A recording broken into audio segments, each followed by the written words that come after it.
now. Last week, WADA indicated there might still be notices served against players at Essendon Football Club after what we saw there this year.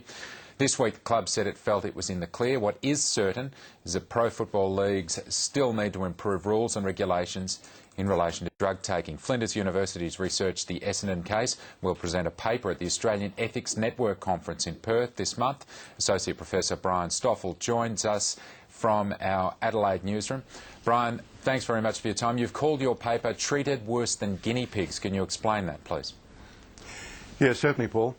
I noticed from the Senate Review of Sports Science right through to the present, there were quite a few commentators, quite a few members of organisations involved in sport who suggested that AFL players have been used as guinea pigs.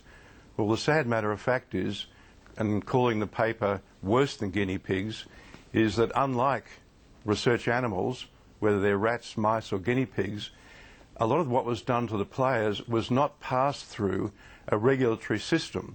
There's an Australian code to cover the conduct of the use of animals in research, but I'm afraid the players were not even accorded that courtesy. What about those ethics committees? I mean, they exist in some places, but not, it seems, in the AFL at the moment. That's correct. The gold standard for ethics committees in the relationship to sports science is really the Australian Institute of Sport. And there's plenty of good research done within AFL clubs that is passed through ethics committees, but those committees would normally be within universities that have the affiliation with the researcher. As far as I'm aware, the AFL has not mandated the creation of any research ethics committees to deal with research, good research, done on players within clubs. And Brian, what do you put this down to? Is it clubs just pushing for a winning edge and cutting corners along the way, or is there something worse that we should be worried about? Well, I think the only example we've got, which is a clear example of corners being cut or bad practice occurring, is the Essendon Football Club experience. And I'm afraid what went on there was not science at all, and no proper experimentation, no proper data collection and no useful knowledge. But in other circumstances, you do find good research is done, but we need to have a clearer view about that research being passed through clinical research ethics committees.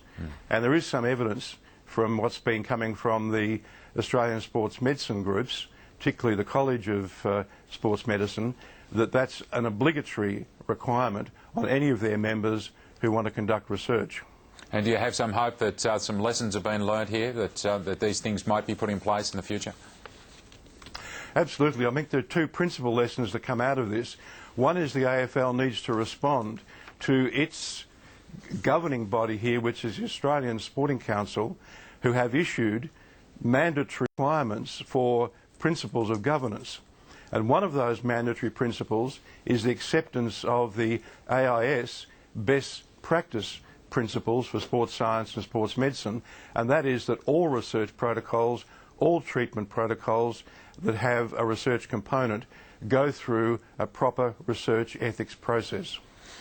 Brian, it's a very interesting topic, and thanks for your contribution. Interesting to learn about the paper that you will be submitting and writing in the new year as well, another paper as well. So we'll follow up and see how it's received.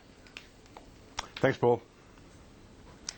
Brian Stoffell there from Flinders University. And what you're finding now is that experts in all of these fields are starting to look closely at what's happening, which can only be a good thing. Brian was great.